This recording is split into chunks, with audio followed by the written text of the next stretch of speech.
Greetings, salutations, welcome. This is TNathan Fairley, and this is part of the Living History series I will be undertaking. And today, we're going to start the series off with Gwen Beck, and her father was John Henry Beck, and her mother was Victoria Beck, taught me his science, and I just found out this, she didn't teach her daughter. And then we have Dr. Gilbert R. Mason Jr., the son of Dr. Gilbert R. Mason Sr. And we're just going to be talking today about some of the relevant points of Mississippi history and some of the things that have happened and their take on things that are happening today. So there's an open-ended conversation. Feel free to join us if you would like to. Post your questions. I will be happy to relay them. And we're just going to talk. We're just going to I'm gonna learn things about the zoo that they kept in the projects and different things. But please feel free to join our conversation. Thank you all for coming. So we're gonna start with you, Ms. Beck. Tell us about your father and significance in the civil rights struggle on the coast. My father was I don't remember when he came to the coast, but he came from Montgomery County. He was born in Duck Hill, Mississippi. And I don't remember when he moved. I don't know when he moved here, but he did and married my mom. He was a waiter. He worked at Buena Vista for a period of time, hotel. And then he moved to the Longfellow House in Pascagoula, and he stayed there until he retired because he was sick. His involvement, he didn't have a major role. He was sort of like the supporting cast. Okay. And the one thing that he did that gave him, that led to his stature was during the times when voting, when blacks had to pay poll taxes. Right. He would take them to and from to register to vote, to and from to vote. And if they did not have poll taxes to pay, they didn't have the money to pay, then he would pay for their poll taxes. Right. And that was, he was very instrumental in a lot of that voting and getting people registered. And he was also on the recreation board, and that's how his name, they ended up naming one of the reasons why. I was reading just the other day, Dr. Mason's senior's book, and he mentioned my dad and his role in transporting people back and forth. And he was saying that was so vital. Right. So even what he was doing. And later on, the park was named after him as a result. And I believe, if I'm not mistaken, Dr. Mason and Doris Bush, and I can't remember who else, were significant in getting the park named after my dad. Okay. Yeah, and the lodge is also very. He was a Mason, yeah. He was a Mason and very involved with the Masons throughout the state. Right. And I used to do my dad only had a 7th grade education. And wow. As a result, he wasn't, although he was very active and he was a very learned man, he by far, but I did a lot of his writing for him. Okay.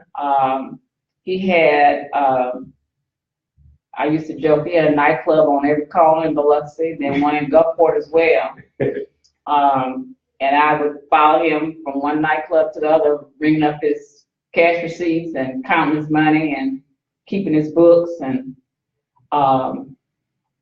that was my interest until the nightclub scene. Right. At that age, they didn't have a legal age where you couldn't go into a nightclub. Because he would have failed that terrible because I was there. But when you talk about the nightclubs in that era, These were predominantly black clubs in the predominantly black neighborhoods. Yes, So, he had, it was about 3 on Main Street at different times. He had one down in the Point. He had one in Gulfport. I know I can remember 3. He had, the Blue Note at one point was divided. There was a dance nightclub on one side, and on the other side, it was like a little restaurant where you can go in and get a sandwich, and he ran that for a period of time. okay. Across the street from the Blue Note, there was a magazine store run by the Seawright, Phyllis Seawright, I believe it was. And he had a pool hall that he ran across the street from the Blue Note. And then he also had a club inside the Alamo Hotel. You know, it used to be Alamo Hotel right on the corner of Main and Division. Okay. So he had a club up in there. He also had a club, like I said, down in the Point. I don't exactly remember where. And he had one in Gulfport, and I really don't remember where that was. But yeah, it was predominantly black. Interesting. Just a contrary to popular belief. So during this time, black nightclubs, black businesses, they were thriving. Oh, they were vibrant. Main Street was the place to be back in the 50s, and I guess I can say the 50s and 60s because I remember that. But also, I would imagine it went back as the 40s because right. Main Street was the place to be on the coast. And it was segregated at that time, right? Very much so. Very much so. Okay. We had the Kitty Cat, which was a restaurant. We Right. had Mike's Place, which is a nightclub, and the Torch and the Little Apple, and I think we talked the other day about was the Little Apple right on the corner of Main Street Right. and Railroad, where your My grandfather Right. was managed that place. Right. And the Big Apple, which later became the Shalimar. That was Shalimar on the other side, yeah. right? Exactly. So yeah, it was the Blue Note, the Torch, and Mike's Place. The Torch. I never, until you remember, I remember hearing about it growing up, but I never remembered it until you just mentioned it the other day when you talked about the Torch. Dr. Lees? Well, I want to say that Ms. Beck is really being very modest about her father. Being an independent businessman, a successful independent businessman, Mr. Beck was one of the men that Dr. Mason could count on to be able to accomplish the things that he did. Mr. Beck did not have to worry about anybody firing him from his job or censuring him in some sort of way because he was his own boss. And he was a person of stature. But they were all, of course, they were already ingrained Black Biloxi family, middle class Black family living here. Even though, as she and I just discussed, we both lived in the projects at one time. But the projects then were considered transitional housing. Okay. So there was no Stigma. there's no stigma associated with living in what we call apartments, even though they were projects. Yeah. And they were subsidized housing, and it was a good place to live. Okay. So Dr. Mason would not have been able to accomplish anything if it hadn't been for men like John Henry Beck in terms of how he was able to put himself on the line. But you can imagine that someone had to be paying attention when he came up with money to be able to help people pay their poll taxes, and or seeing him in a car driving people to the polls. I mean, driving people to registration, Right. and then later after 64, taking them to vote. Okay. So 64 and 65,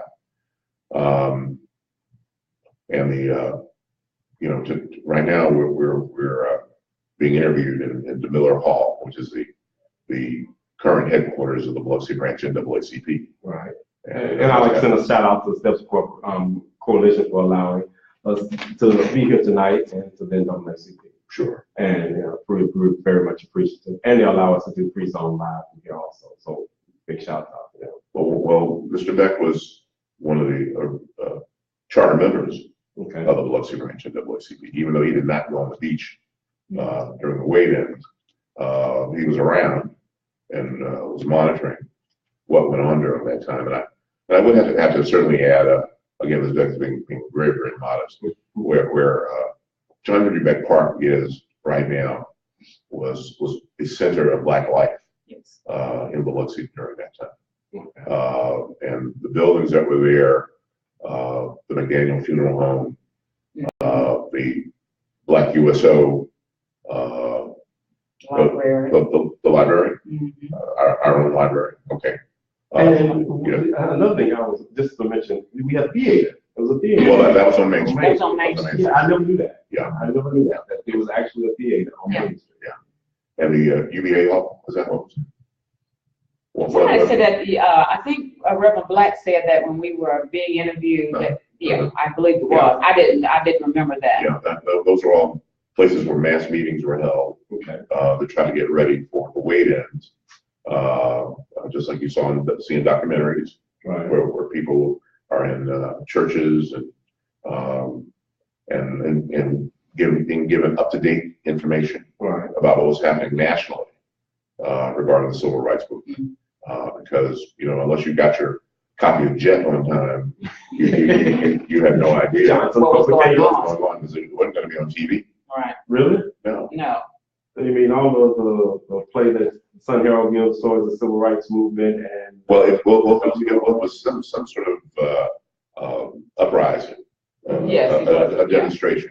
But in terms of planning and in terms of interaction about what could happen next, what was going to happen in Washington, what John Kennedy was thinking about doing, what Congress was doing, who the congresspersons were that would be considered advocates. right. The decisions about whether to vote for Nixon in 1960 versus John Kennedy, that wasn't well communicated until we were able to get together on a weeknight like tonight at the UVA Hall or St. Paul or New Bethel or First Missionary Baptist, which is our church.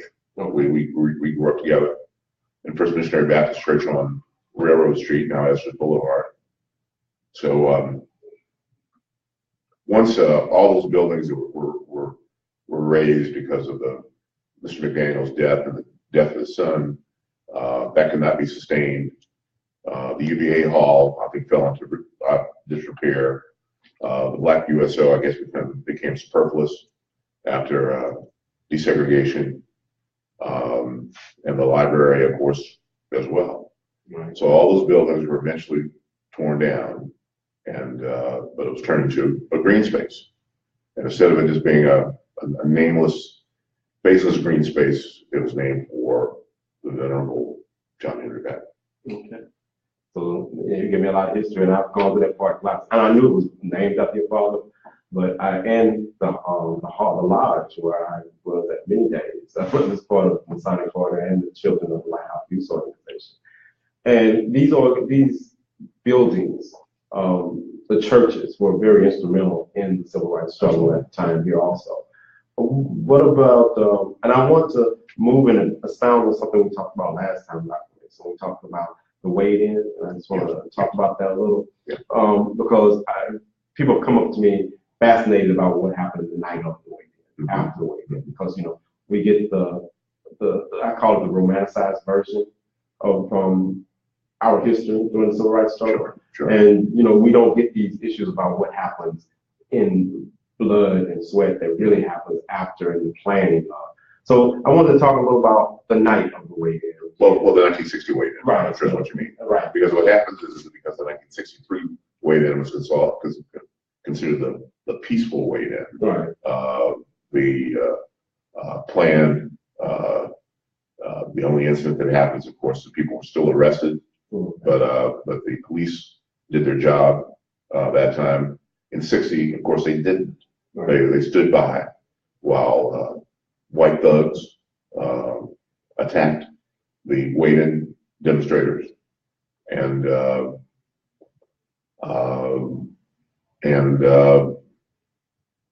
violence continued through the rest of the day. Yeah. Right. And into the night. Into the night, because who was that was killed? Bud Strong. Bud Strong was killed on the railroad tracks heading home from that event. Mhm. There was another one killed too. Yeah, I don't recall his name. Yeah. And you said there was one that was that That was Strong. That was So Strong's body was taken over to Beauvoir and dumped and dumped on the steps. on the steps. Yeah, well, not on the steps, on the sidewalk outside the gates. I don't think that's part of the history they talk about when they talk about Beauvoir. Beauvoir, they don't talk there at all. Yeah, Yeah, that's something they would rather not. yeah, I can see why. Yeah, that they had somebody lynched Right. and dropped on their doorstep. What do you all see as comparing and contrasting the civil rights struggle of the 50s and the 60s with what is going on today? From Colin Kaepernick taking the knee to the Black Lives Matters movement to, and we touched on some of it, we'll touch on it more about the reporters in the 60s and the 50s and the civil rights struggle were very instrumental to telling the story. And now, well, their editors were problematic. okay. They were there, and perhaps they were ready to report the story, but their editors did not want to have photographs used. I think I mentioned to you that some of the photographs of the 1960 weighed in. Right. I Googled it, and once you mentioned that to me, I Googled it and I looked at these photographs and I realized this is not Biloxi Beach at all. Well, those are the others that Yeah. belong to us. But the well-known photograph of the youngsters and women being chased off the beach, off the Biloxi Beach, was not published in the local paper, the Daily Herald. It did appear on the wire service nationally, Right. and you can find it, in the New York Times and other places with a byline describing Negroes being attacked on coastal beach in Mississippi, Okay. and with a write-up. There was a write-up in the Daily Herald, but the pictures were not used, and they have since appeared in the Sun Herald because of programming that we have done here at Steps Coalition, and also downtown at the Civic Center and the Biloxi Visitor Center, and also in the Visitor Center that show those pictures. The pictures from '63 are important too, because it showed that at all times the demonstrations were peaceful. Okay. The things that happened is that violence was committed against individuals. Right. And so therefore, the 1960 weigh-in is the one that's called Bloody Sunday. Right. And had was titularly Bloody Sunday well before Selma had its Bloody Sunday in 1965. Right. And was the first so-called violent riot of any kind. And it wasn't really a riot; it was an attack. Right. And of course, the murders, as Beck has mentioned, that took place that night. I mentioned to you that there. Well, we didn't discuss this fully, as you read and you remember reading recently, that instead of my father being arrested, he demanded that he be allowed to go to his office, Right. to mend Right. the individuals who Because he was one of the three in. doctors. Well, he was the only doctor. was the only one. Only doctor at that time, because the other one, Dr. Kyle, had retired, and Dr. Wesley had departed. She was a female physician whose office Dr. Mason took over. Okay. And the emergency room at I guess New Biloxi Hospital, which eventually ended up being called Old Biloxi Hospital once a newer hospital was built, as I pointed out to you, actually refused someone who came there to be treated later. Yeah, you told me about that. Yes, and what ended up happening is that hospitals in the United States were built with federal funds, and something called under money provided by what's called the Hill-Burton Act. Okay. And once that money was appropriated, and is appropriated annually for hospitals that serve the public, even if they are private hospitals, one cannot be turned away from an emergency room. So the family of this individual sued the hospital and won. Okay. And set the first real precedent probably regarding laws against patient dumping or refusal of care. Of course, that is relevant now too with our current crisis regarding healthcare and financing. Yeah. When you go to the emergency room, no matter how sick you are, you're still somewhat challenged about whether you would be able to pay. You know, if you don't have insurance, someone decides that they need to tell you that, well, you're going to have a real big bill if you stay here, or the most minimal intervention is done, and the individual is unfortunately left to leave to try to make it through the night until they could possibly see a doctor the next day, and if they make it that far. And you know, it's so strange to hear these things that are still going on today that we thought we had addressed, you know, years ago, and they're still going on today. And you know, we talk about the hospitalization. What were besides, you know, the waiting act? What were some of the things that fell out from that? What were some of the things that actually benefited people of color that took place after waiting? You mentioned school desegregation. Okay. Because that was the playbook. The playbook was school desegregation, voter registration, civic engagement, and access to public accommodations. Okay. The hotel where Mr. Beck worked, the Buena Vista, is now where the Beau Rivage is, and was considered a luxurious hotel at the time. It had an arc over the or walkway over the highway, and so it had a building on the north side of the beach, and buildings on the sand side of the beach, and a luxurious pool. That's me.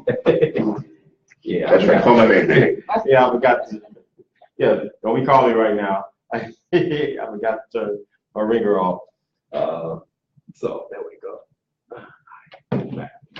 So was the Buena Vista, did it serve people of color?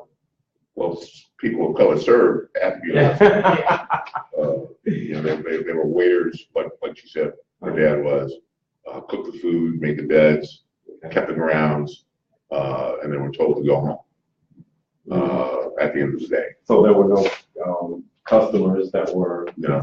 They hired a lot of blacks at the university. Yeah. High school kids. Yeah, they did. Well, it was you know, you had to have some type of service industry here. Industry. Yeah. So they weren't importing Jamaicans to that. Or Mexicans. Right. So, but you know, having a service industry job was a distinguished job. Yeah. You know, there was regularity. You would have the possibility of having at least enough money to take care of your family, build a house, pay taxes, put some aside so your daughter could go to Grambling and take biology. And so there was no shame in that. No. No shame in that at all. Derek Bell, the Harvard professor, who was Barack Obama's mentor, whose book I know you read, Faces at the Bottom of the Well, was the first African American to stay at the Buena Vista. No, I didn't know that. Yeah, he was here working on the lawsuit to desegregate the Biloxi schools, and had come back to work on that. He was here in 1960. He worked in the Civil Rights Division of the Justice Department. Got disillusioned with the progress that was going on and all the double talk about continued all deliberate speed regarding desegregation, and quit and joined the NAACP Legal Defense. And so he was their chief lawyer, along with Constance Baker Motley, who was the first woman lawyer I ever met. The Children's Defense Fund Marion Wright Edelman was also one of their lawyers. Okay. I just remember her vaguely. Okay. Well, these are people that were at my house. Yeah. When- So, even Alice Walker's husband, who was white, was one of the lawyers. So these were all people that came through 873 Fairhart Street. John Doerr, the Assistant Attorney General, at the time, was in town to try to make certain that the Voting Rights Act was enforced properly. But Derek Bell was the first African American to stay overnight after being visited. Wow. And so again, the school desegregation part was very important. Okay. The suit was filed in 1960 with my name as a lead plaintiff, Okay. along with other individuals, members of the Estes family, some of which actually ended up going on to the desegregated schools. Right. But as Ms. Beck will tell you, I stayed at Perkins and Nichols through the 8th grade because they very artfully desegregated around me. Yeah. That's when my parents saw it. Right. And that's where everybody else saw it too. well, sure. Yeah. But I got an excellent education Oh, yeah. from many of the same teachers that she had. And by the time I went to Mary Ellen Shell Junior High, I wasn't scared of it. It was Ms. Beck and I talked about her mother as an educator. She was my biology teacher. And well, what was she like? I mean, I got the image by going to school where she was strong-willed. She didn't tolerate anything from her students. And she inspired me. I told you that before. She inspired me to challenge everything I thought I believed in, and to be proud of who you are. What was she like at home? The same. That's why I didn't want to take biology. Yeah, she told us she went to Grambling and she got there and she got a D in biology. How do you get a D in biology when your mother is a biology teacher? Because I didn't take biology in high school like I should have, because I was running from her. I figured if I had to live with her, I didn't want her to be teach over me at school during the day as well. But she was very strong, just like she was. She was no different. Okay. She expected the best out of us as well. And she gave all of us the same opportunity to go to college, do what we need to do, and be successful at it. But she was just one of those strong. We had strong teachers out at Nichols and Perkins. Yeah. I hear a lot about people say that because they went to a segregated school, that they did not have the same opportunities, and that is by far it's a fallacy, because I believe, and then just talk to anybody from Nichols will say the same thing. We may have had the raggedy books and the secondhand books and the secondhand football and basketballs, and the school wasn't like the Biloxi High School was. And shortages of lab equipment. Yeah. But no art supplies. But the education was by far second to none, because we were able to go to any college in the United States and be successful. Right. Even though I flunked biology, I soon learned that I had to have it, and I did a whole lot better the second time around. But as a result, there is nothing that I would give if I had to change. Because I always ask my mom, why didn't we? Because I was the only one in my brother and sister who did not go to finish at Biloxi High. I finished at Nichols. And she said, well, why would I send you to a school away from where I'm teaching? That's not saying very much about me. Wow. Yeah. That you have the same opportunity here at Nichols that they have in Biloxi High. But here I am teaching at Nichols, and I'm going to send my child to another school to get a better education in their minds. No, he's standing right here with me. Oh. Yeah, that sounds about right too. Yeah. Well, it's like, and of course I went to, by the time I had gone to Nichols, it was a different school Yes. than when Yes. you all went, but those teachers were still there. Miss Beck, Not all of them. not all of them, of course, but it was like, I just remember your mother, and it's just a force. It was like she was present in every class I took. Yeah. She would be there whenever we got in trouble because she wanted to let us know, what are you doing? That was one of the big things. When I said, what are you doing? And I was like, I do not want this woman going home and telling my mother what I was doing. So I better start doing right. And, these are some of the icons I grew up with, your parents. And Dr. Mason birthed me and also gave me all my vaccinations when I was younger. And, I don't think we tell these stories that people need to hear outside of the scope of the romanticized story. Yes, the struggle and all that, but they were human, and they did things on a daily basis that impacted the lives of all of those that came through their office or came through their class. And I think that's the bigger issue also. I mean, the wait-ins, spectacular. You told me things about Main Street that I thought I knew, but to have them fleshed out in specifics like the theaters, the successfulness of Main Street that we should be addressing now as a community. It seems like I look at Main Street in East Biloxi now, and I'm like, wow, I know where it's come, I don't know how we got here, but I know where we came from. I remember McDaniel's funeral home. As a matter of fact, I took piano lessons from Mr. McDaniel above the funeral home. I remember the UAB hall, when you start talking about it, I remember that he used to be there. Yeah, exactly. United Brotherhood. United Brotherhood. And I was like, it just doesn't phase me that it's not there anymore. These things happen in our neighborhood. If you looked at Little Beirut, as I call it now, you would never think these things existed.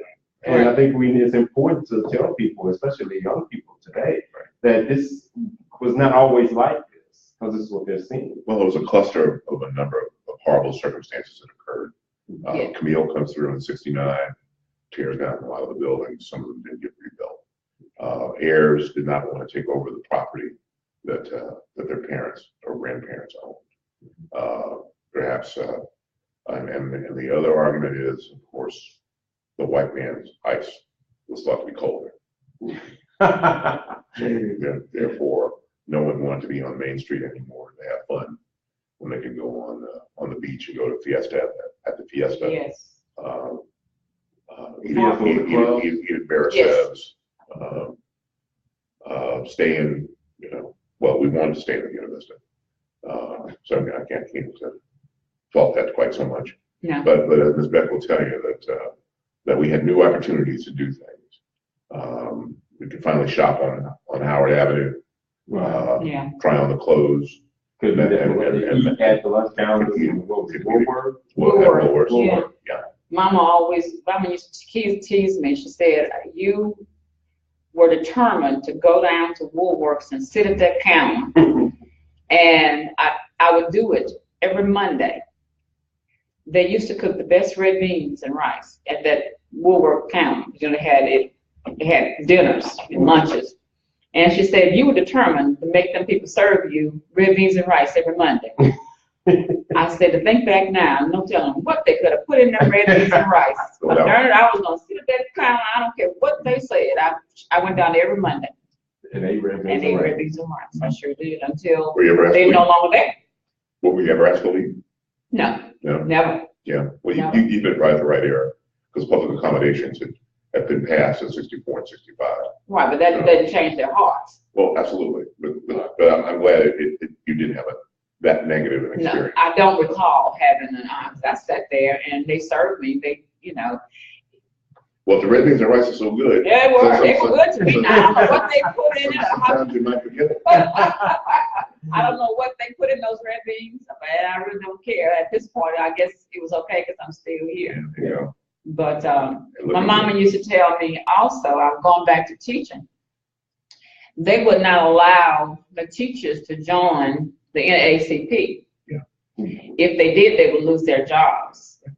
You mean the school system? Yeah. The school system. Well, if you're found to have joined. I beg pardon? If you were found to have joined. Right. Yeah. If they knew about you being a part of the NAACP, right, you would lose your job. Right. So they had to circumvent just to be involved. They could not be publicly involved with any kind of civil rights marching or anything like that. Because they were Really? nothing communists. Yeah. Another fact I never knew. Yeah, and all NAACP, SCLC, SNCC, core activities thought to have been Communist influence. communist influence. Wow. But yeah, they did not allow them to. There's your Ross Barnett story. I was going to segue into that because we're talking about 1962, and and I'm talking about 45 and the parallels, but we'll get to that in a minute. But what was it like in Mississippi in '62 when you have a governor that runs on a segregationist platform? I mean, Ross Barnett was a confirmed racist. You have somebody to hate. Yeah. You know, just like the folks in Alabama hated George Wallace. We had Ross Barnett. Okay. So he was the embodiment of the type of person that symbolized white racism, and the type of person who was unabashed in his expression of it. You know, this desegregation now, segregation today, segregation now, segregation forever. Yeah. You know, that came out of his mouth all the time. And photos of and film of him at Ole Miss games, shouting in the stands about inward this, inward that. And it's not much. The only difference now between Ross Barnett and his outward hatred is that they are politicians now, so they know they're very skilled at being governor, lieutenant governor, treasurer, without using the N-word. Okay. What they do is, like this governor today, is disallow Medicaid to be expanded in the state of Mississippi. So if you don't have Medicaid and you can't afford Blue Cross Blue Shield, then what do? Right. And then now, moving forward, they're trying to withhold monies from places like Coastal Family Health Center. Right. So the difference is Ross Barnett was outwardly calling you the N-word, and you know he was the enemy. You had no doubt that he was the enemy because he's telling you every day, I'm the enemy and I will kill you if you get in my way. Right. The only difference now is the governor is just refusing to allow people with Medicaid. And if you can't afford insurance and you got a sick child, what do you do? Right. Well, especially now that they didn't renew the CHIP program on time. They didn't? No. So that's the difference. The difference is Ross Barnett told you was the N-word, and these people are not telling you that. They're just taking away your health, and which takes away your life, which takes away your livelihood. Because if your child's sick, you can't go to work. You don't go to work, you lose your job. You lose your job, you lose your home. It's like the domino effect. Everything It is. It's just a vicious circle.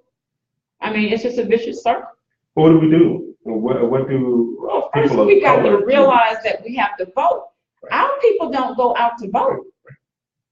You know, we disappear during the off years, during the interim years. But they don't even go to vote on the year that the president is being run. So it's not just the off years. Well, this last time they did because this time that was different. The candidate was.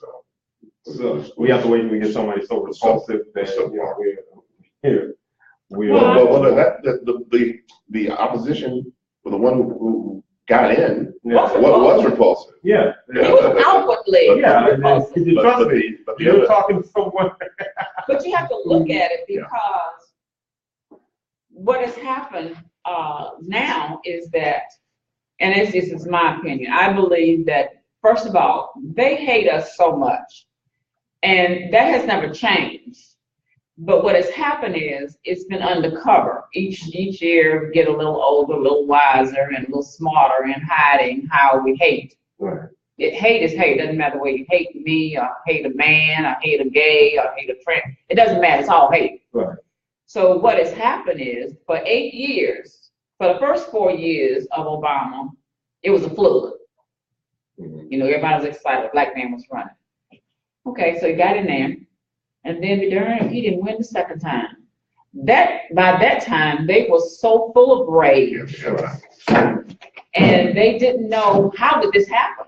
So, in order for us to debunk his presidency, let's just not do anything for him. So, by the time he got out, the hate was so overwhelming, and then you get this fool who's coming in now and saying all kind of crazy stuff and doing all kind of crazy stuff, and they're just excited. They're ecstatic that they can call you the N-word and it's okay. Right. Or run you over the car.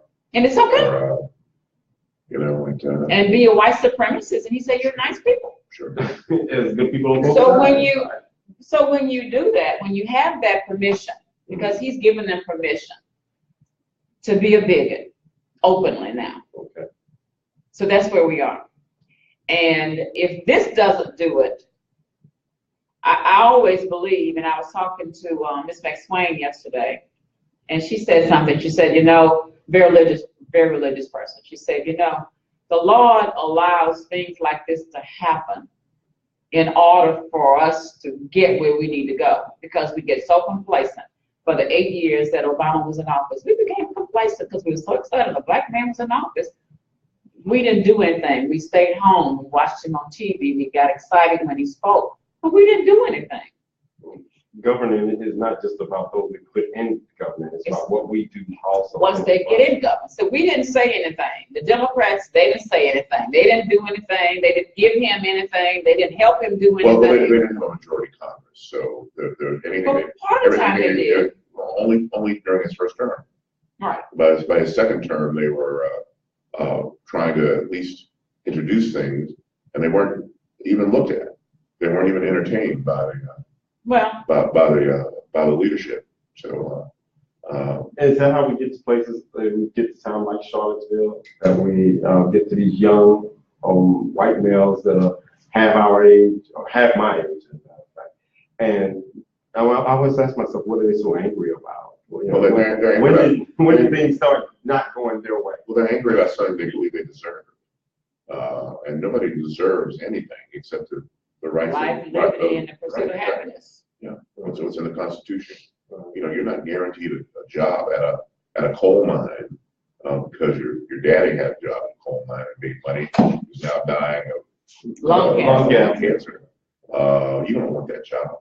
And if someone tells you, well, I'm going to help you try to get a different kind of job, but bespeaks it by saying, I want to close down the coal industry without elaborating further, then all you heard is I'm close down the coal industry. And I'm going to open up green area jobs. Exactly. You know, I'm going to get you ready for the 21st century, which you have been overdue, and your parents were overdue. They could have done more in the 20th century, and would not have had to die from lung cancer or other diseases associated with black lung disease, with killing themselves while using fossil fuels. I was looking at the projection of the census report for 2030 and 2040, and they were talking about how the face of the country is going to drastically change and become more brown. That's what they're fearing. And that's what I was wondering. Is that the fear? That's part of the fear. That we're trying to sidestep by saying that, you know, we're not going to be, well, technically you're not in the majority now, technically. So is that reason to be so angry? Yes. Because that's what they use. It's in power. Yeah. Well, this is one of the legacies of slavery. Yeah. You know, they still think that black men want to have their women, Right. And that we will deny them of their manliness and their entitlement, and that we will mix with their women and turn them into yield a race of mud people, but that doesn't stop them from pursuing black women now. And that a lot of that's happening now, and that's what they see. They Right. see all these other mixed babies, and it scares them. Yeah. Now they love the little mixed babies because they're part of them, but that doesn't mean I gotta like you. I ain't got to like the baby daddy or the baby mama, whichever the case may be. You know, and I thought that was so strange when I heard a racist and just racist, and I looked and they had a child that was biracial, and I'm like, and people think that just because you have a child with someone that you are not, you can't, necessarily a racist. Sure. And I heard some of the most racist comments, like she had a child with this black man because she liked the hair, Right. and she wanted this, and she wanted the, but it was like so belittling, and I was insulted by it, and I was like, wow, you're racist. And you think because you have a child of color that doesn't make you a racist. What about the issue with Colin Kaepernick and the 45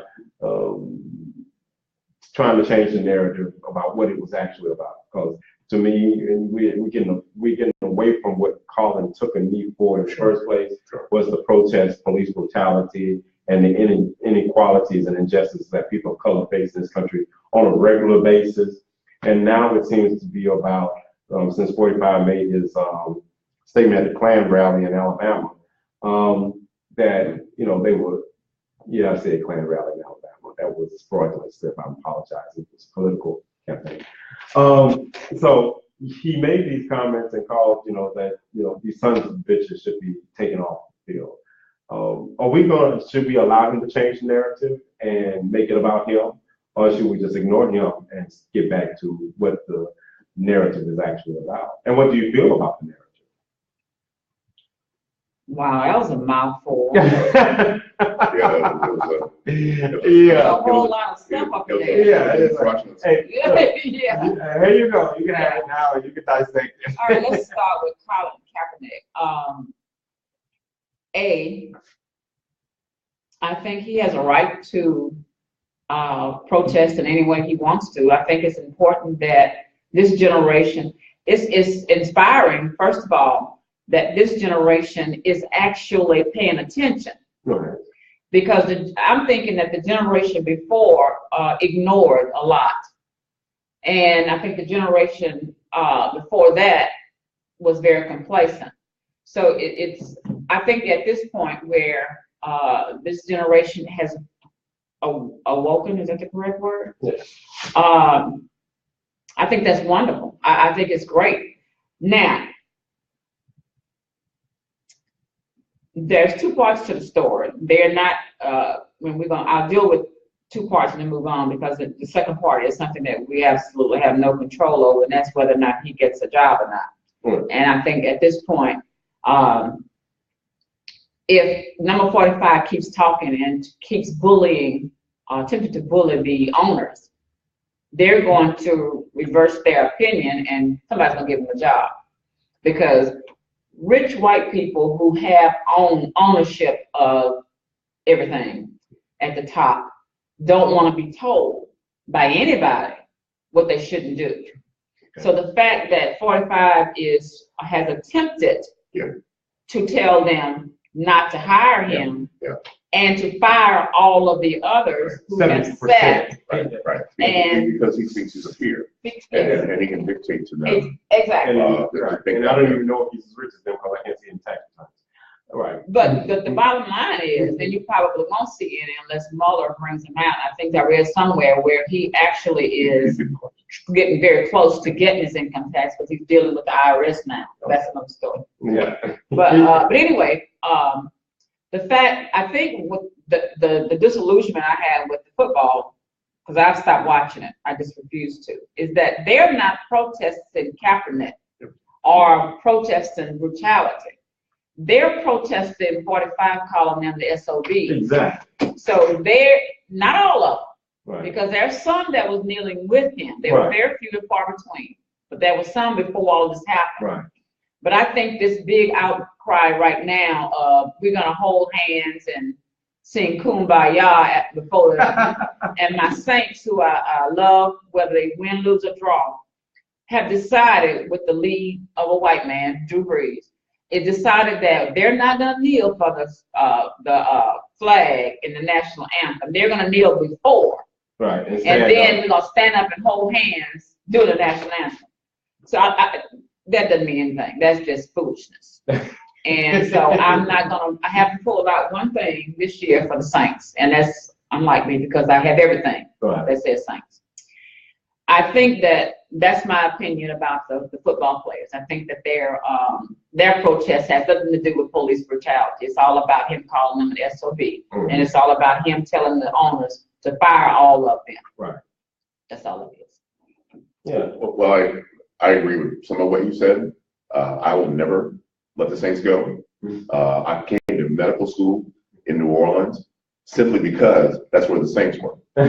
I understand the loyalty, trust me. Yeah. And I don't like the idea either that the fallback posture is this standing for the national anthem. If the players would still want to kneel, who want to. Now some of them did sit. Well, some of them did sit, and let's hope that will continue. Yeah. Well, some of them sat the first week. Yes. Because this last week they all stood. Doing like I thought that was something that I didn't watch. I didn't watch. Well, there you go. Well, they're doing like Dallas did. Okay. And Right. Don't get me started. I would think that those who still want to kneel or sit could probably still do that, or stay in the tunnel and not come out. Like they did, because people don't realize we only started this in 2009. It's not like players were out on the field doing the national anthem all the time of the NFL. Exactly. It was like in 2009 they started coming out with doing stand. Well, all the teams started to then. They really were doing that all the way back into the 70s. Because Hank Stram used to require, when he was a coach, for them all to stand in a line with their helmet in their right arm. So that narrative is not correct. If you didn't have the helmet in your right arm, you get fined. Okay. And but that was understood going in. Exactly. Right. Exactly. Yeah. Exactly. So that has been around since the 60s and 70s of standing for the anthem and being on the field. Right. So whatever this 2009 narrative is. Yeah, this is where they started getting. This was more of when the government stepped in. They wanted to start. That's right. Yeah, they wanted people to join the army. But going back, that's what it was for. Yeah. They were trying to get people to join the military. Right, but that's my point. That's a good point. It's like publicity. Right, that's a good point, because when people are talking about, on my feed and on my thread, talking about they don't like politics with their sports events. Sure. But that was a political move. That was straight politics. As far as, paying the NFL to do this. It wasn't even a brand of just inspired patriotism. Right. It was that the government was paying the NFL to do this for publicity to draw up support for the military to fight this war that we've been in for about at that time, easily 8-9 years. Right? So, and you're right, it's more complex than, we've seen, but my narrative is that, you don't get to tell me how to protest. Well, they want to. And that's what the issue is. You tell us that. Well, first of all, they'd rather you not protest. They don't want you to protest at all. But if you do, you need to get permission. Right. You need to get a permit and let us know when you're going to do it and how long you're going to do it and what you're going to do. This way, right. But that's nothing new. Yeah. That is nothing new. That's nothing new. But going back to the national anthem, I think everybody's getting all torn out of, because of the national anthem. First of all, they need to know the history. They need to sit and listen to the words of the national anthem, because the national anthem was written while we were slaves, while our forefathers were slaves. Right. So why am I going to be standing? Let me say this. I have never stood for the national anthem. When I left high school, I went to Grambling. Grambling did not even play the national anthem. They played Lift Every Voice and Sing. And that's what we stood for. And throughout my college career, we never stood for the national anthem. Never. It was not even something that we even thought about. I taught my children that. My children wouldn't do it, especially my oldest son. He wouldn't, during high school, there was some program that they had at the high school, and I was out there for it. And the teacher came out and told me, your son won't stand. I said, stand for what? He said, well, they're playing the national anthem and I can't get him to stand up. Would you go in there and talk to him? I said, oh, no. He has that right. That was when he was in high school. Right. So when he came out, I said, well, what you doing up in there? He said, I'm not standing for no national anthem. You don't stand for it. Now you want me to stand for it? I said, no, I just want to know because they came out to me. Right. But my point is the national anthem and the flag were both done during a time when we were slaves. Right. So why are we saluting that? Well, again, I have to disagree with some of that. The flag is aspirational about what the United States could be. Okay. And although it has never been. Never been. And but we have to continue to try to want it to be something, Well, because that's what carries you on. Wanting something. Well, no, it's like It's faith. like a wish. Well, it's like faith in God. You know, you have faith in God, you've never seen it, but there's some things that go on in your life that you have to attribute to your faith, and therefore that's an aspiration. All right. But The idea of the United States is the ultimate aspiration. that may be true. Well, it's absolutely true. You Yes. live here. Okay. You ain't left yet. And where am I going? Well, that's your choice. Yeah. I don't have anywhere else to go. I'm born and bred right here on Well, the coast. well, I love it here. Well, obviously, All warts and all. but it doesn't mean that you have to support it. Right, But, exactly. but you have to accept other people's desire to want to support it. That's their desire. I'm just saying, my brain does not lead me to salute anybody other than God. I'm not gonna pledge my allegiance to nothing. That's why I didn't go in the military. I knew I couldn't pledge my allegiance to the United States of America. When at every corner, if it's not slavery, it was a civil rights movement when they were spitting on people and putting dogs on them and holes piping down under the flag. We were both on some of those people, you know. Right. Yeah. Right. So But at the same so token, it's not like we don't have a choice to decide to do something differently very good. after having experienced those. Exactly. You're right. She was just like a mother, right? Yeah, you thought this like too right now, so I'm quiet.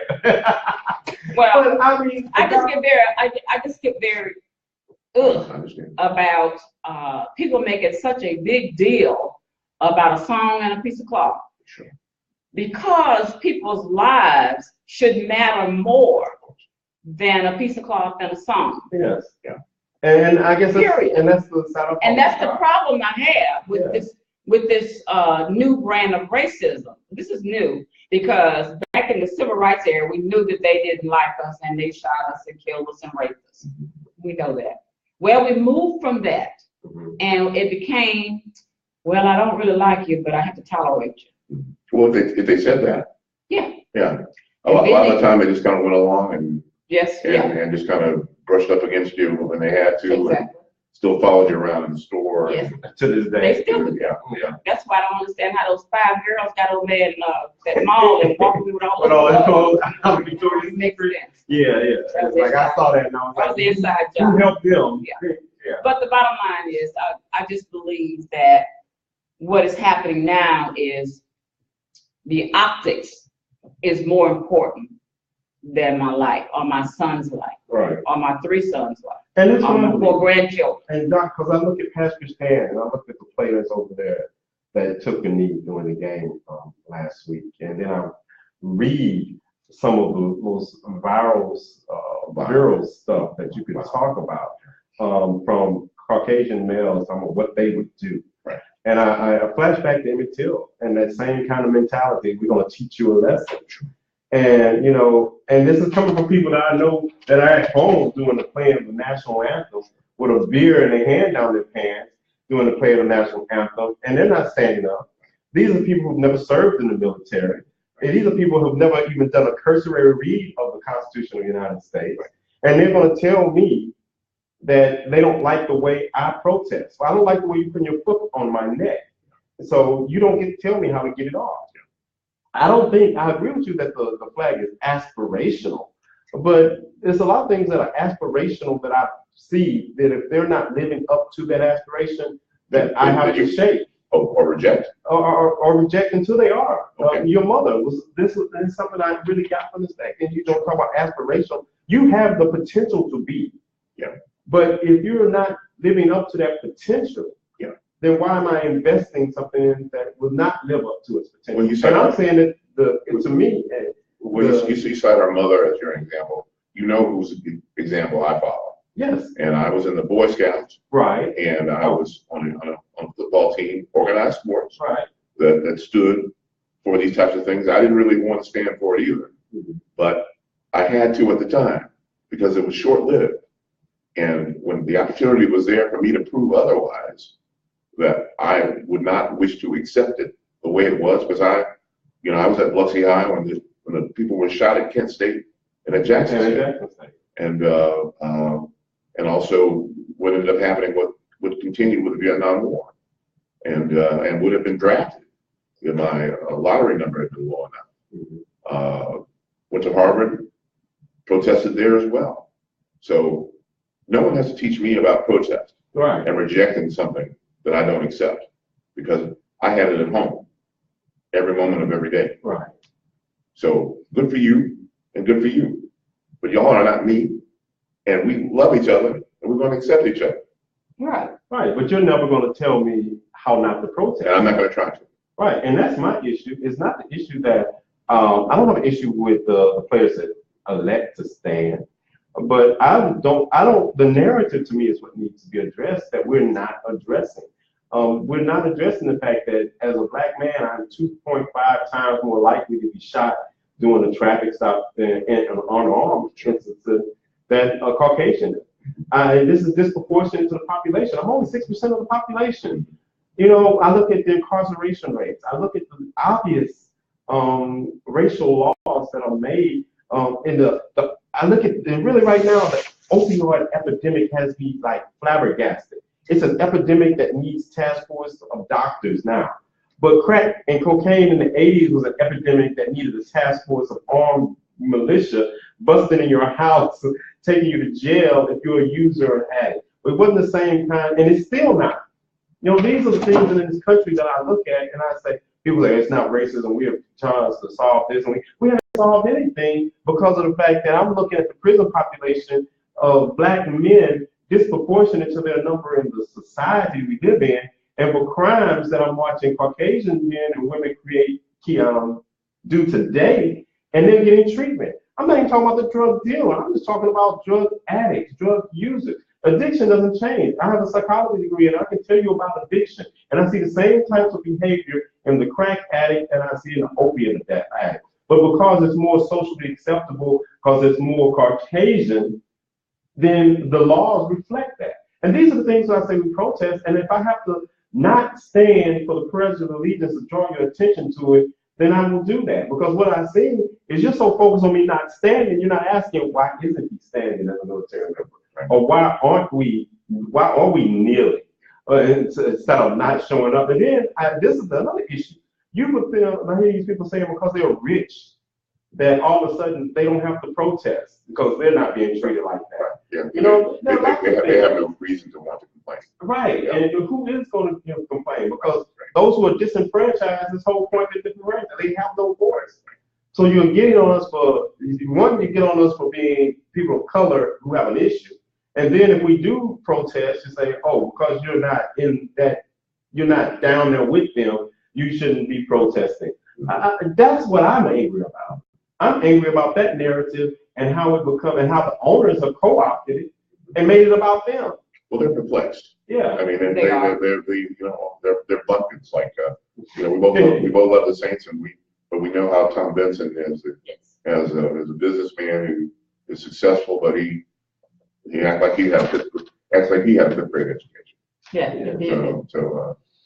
Well, I think that unfortunately, a lot of the people that are using, for instance, your Pakistan, which is my mom's hometown, and I grew up there. Mm-hmm. I think a lot of what you hear online is probably not as many from the past as it is from outsiders. Right. And I think what you'll find, the past was a little different than most cities along the coast, mm-hmm. because everybody over there is related to each other. Yeah, you told me that earlier. Yeah. So you're not going to find a more peaceful community than the past on the coast compared to all the rest of us. So I think what you're looking at, and I'm hoping that this superintendent who was doing all that talking about what he's going to do to the kids when they got back to school, took a deep breath when he got home and realized that he would have to, because one of the mothers was saying that she was going to contact her lawyer because that's against his rights. So she was smart enough to know that, and paying attention, that's the most important thing. No, the most important thing is she was at the game. Because what you see with a lot of our Black kids, they're out there playing, they're out there doing all these extra activities, and mom and dad ain't there. So the fact that mom was there was the first number one. Number two is that she was paying attention. And number three is she's obviously well read, because she knows that you can't punish my son for a protest. This is a public school. And a nonviolent protest. He didn't hurt anybody, because you could see the three they were on the end of the bench, and they just sitting there kneeling quietly. So they weren't harming anybody. So I'm hoping that the superintendent changes his mind quickly, because the ACLU was all over it. So so I don't want you to disparage the past, because they're a peaceful group down there. I got it. Well, I thank y'all. We ran a little over an hour, people, so appreciate y'all bearing with us. So we're gonna have some closing comments.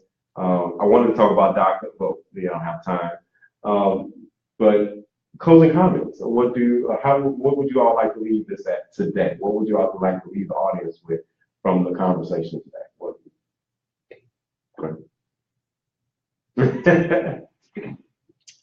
It is my hope and my prayer that this bubble that we're living in with 45, which is causing so many of the problems that we're having, the thoughts and the hatred, it's been revived. I hope that at some point, at least by Christmas, he's gone. That's number one. That's my number one hope and prayer, that something comes up somewhere. The second thing is, I think that East Biloxi has such potential, but there's always been rumors circulating, as long as I can remember, that the city is wanting to turn that area into a resort area. So the fact that they're not that excited about trying to speed this process along, because they have damaged East Biloxi worse than Katrina ever did. We grew up from the ground up behind Katrina. People built back up. This, I just don't know. And what I found, East Biloxi has so many of the people that grew up there and lived there and had a life there are no longer there. And we have a lot of people from everywhere else renting in family homes and destroying them. And I think that's one of the reasons why we haven't seen an uproar in East Biloxi, is because so many of them they have no roots to East Biloxi. They just live in there because it's cheap rent. And as a result, it is unfortunate, but I hope that if this thing is not completed within a reasonable amount of time, that something happens. That's when we miss people like Dr. Mason. I believe with everything I've got that it would be nowhere in the world that he would have sat over in that office on Division Street and allowed this to happen. We don't have that anymore. We don't have that voice, that strong man voice. The people that were around him, Reverend Dickey and my dad and McDaniels and all the people that surrounded him and cared about this neighborhood, we don't have those people anymore in West East Biloxi. Okay. Well, of course, I have to agree with that. How do you not? I know my father would not have allowed that. And he would have died fighting it. And, but as Ms. Beck says, people got old, and the people that replace them treat the environment transiently. It's inexpensive to live in this part of the city.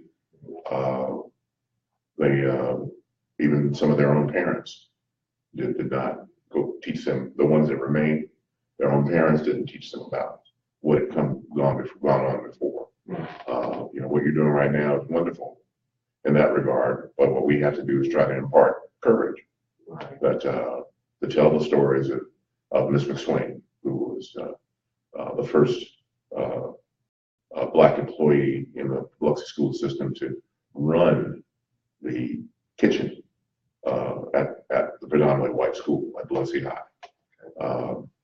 Mrs. Ruby Green, who had been our kindergarten teacher, and it went back to the Biloxi High School